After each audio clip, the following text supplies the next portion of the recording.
হঠাৎ অরিত্র অনুভব করল তার পেছনের সিটে কারো বসার অনুভূতি, এবং সে এটাও অনুভব করল যেন কেউ তার কাঁধে হাত রেখেছে।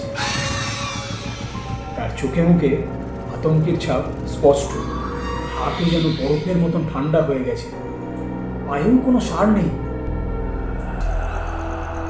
তারপর আয়নার দিকে পিঠটা ঘোরাতেই তার চক্ষু চড়ক গাছ। তার পিঠে কাঁধ থেকে শুরু করে মাজা পর্যন্ত দুটো দগদগে নখের আঁচড়ের দাগ, কিন্তু তার জামাতে আঁচড়ের বিন্দুমাত্র চিহ্ন নেই।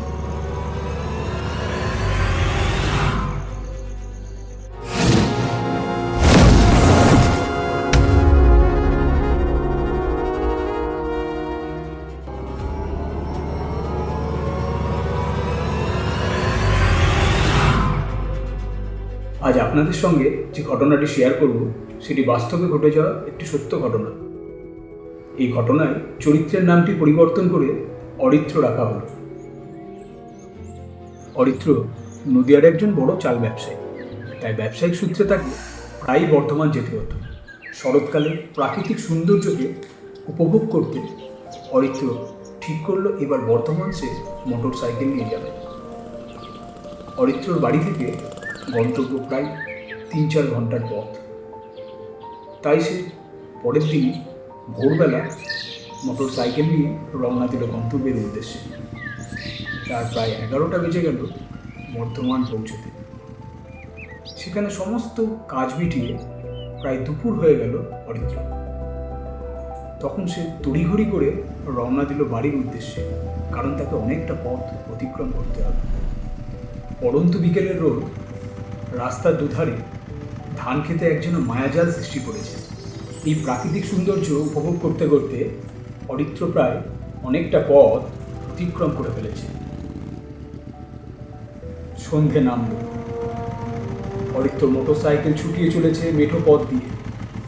হঠাৎ অরিত্র অনুভব করল তার পেছনের সিটে কারো বসার অনুভূতি, এবং সে এটাও অনুভব করল যেন কেউ তার কাঁধে হাত রেখেছে। সে একটু শিউরে উঠল আর ভয়ে ভয়ে পিছনের দিকে ঘুরে তাকাল, কিন্তু কোথায়? কেউ তো নেই, কাউকেই সে দেখতে পেল না। এই অস্বাভাবিক অনুভূতি নিয়ে সে এগোতে থাকে এবং বারে বারে মোটর সাইকেলের লুকিং গ্লাসে পিছনের দিকে দেখতে থাকে। তার চোখে মুখে আতঙ্কের ছাপ স্পষ্ট, হাতে যেন বরফের মতন ঠান্ডা হয়ে গেছে, পায়েও কোনো সার নেই। অরিত্রর মনে হচ্ছে এই পথ যেন শেষ হচ্ছে না, বারবার তাকে একই জায়গায় নিয়ে আসা হচ্ছে। সে মনে মনে হনুমান চল্লিশা পাঠ করতে শুরু করল।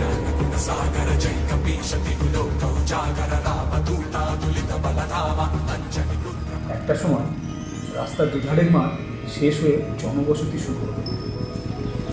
তৎক্ষণাৎ তার এই অস্বাভাবিক অনুভূতিটাও যেন বন্ধ হয়ে গেল। একটা চায়ের দোকান থেকে অরিত্র মোটর সাইকেলটা দাঁড় করিয়ে দোকানের জলের জগটা নিয়ে ঢক ঢক করে জল খেতে লাগলো। তারপর চোখে মুখে কিছুটা জল ছিটিয়ে হালকা স্বরে অরিত্র দোকানদারকে বলল, দাদা, 1 কাপ চা দিন তো। হ্যাঁ, দিচ্ছি বাবু। এই নিন বাবু চা। আপনাকে দেখে অনেক ক্লান্ত মনে হচ্ছে বাবু, বুঝি অনেক দূর থেকে আসছে? হ্যাঁ। তখনও পর্যন্ত অরিত্র বিশ্বাস করে উঠতে পারছে না তার সঙ্গে ঘটে যাওয়া ওই অদ্ভুত অনুভূতিটা। চা খেতে খেতে অরিত্র দোকানদারকে সমস্ত ঘটনাটি বলল।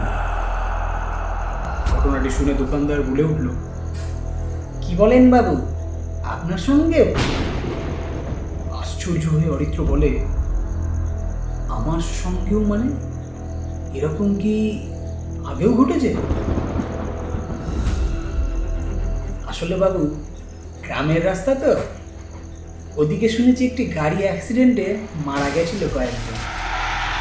তারপর থেকে সন্ধ্যের পরে ওই রাস্তা দিয়ে আসলে অনেকে নানান কিছু অনুভব করে। আমি কতবার মাঠের ওই দিক থেকে কান্নার শব্দ ভেসে আসতে শুনেছি। গ্রামের কেউ কেউ তো আবার ওখানে কাউকে বসে থাকতেও দেখিছে, আবার কারোর পিছুও নিয়েছে শুনেছি। চা শেষ করে অরিত্র আবার মোটর সাইকেল স্টার্ট দিল। অনেকটাই রাত হলো তার বাড়ি ফিরতে। ঘরে ঢুকে জামাটা হ্যাঙ্গারে খুলে রাখতেই অরিত্র বুঝতে পারল তার পিঠে জ্বালা করছে। তারপর আয়নার দিকে পিঠটা ঘোরাতেই তার চক্ষু চড়ক গাছ। তার পিঠে কাঁধ থেকে শুরু করে মাজা পর্যন্ত দুটো দগদগে নখের আঁচড়ের দাগ। কিন্তু তার জামাতে আঁচড়ের বিন্দুমাত্র চিহ্ন নেই। সেই রাত থেকেই অরিত্র ভীষণ জ্বর। জ্বরের মাত্রা 102 ডিগ্রি ছাপিয়েছে। গায়ের উপর 2-3টে কম্বল চাপিয়েও তার কাঁপুনি থামানো যাচ্ছে না। পরের দিন সকালে একজন বড় ডাক্তারবাবু অরিত্রকে দেখতে আসেন। কিছু ওষুধ লিখে দেন, কিন্তু সেই ওষুধ খেয়ে অরিত্রর শারীরিক তেমন কিছু পরিবর্তন দেখা গেল না। পরে আরও ডাক্তার দেখানো হয়, কিন্তু তারা কেউই অরিত্রর মাত্রাধিক জ্বর সারিয়ে তুলতে পারছিল না। দিনের পর দিন অরিত্র একটু একটু করে শারীরিক অবনতি ঘটছিল। বাড়ির এক বয়স্ক ব্যক্তি বিষয়টি কিছুটা আঁচ করতে পেরে তাকে এক বড় তান্ত্রিকের কাছে নিয়ে যায়।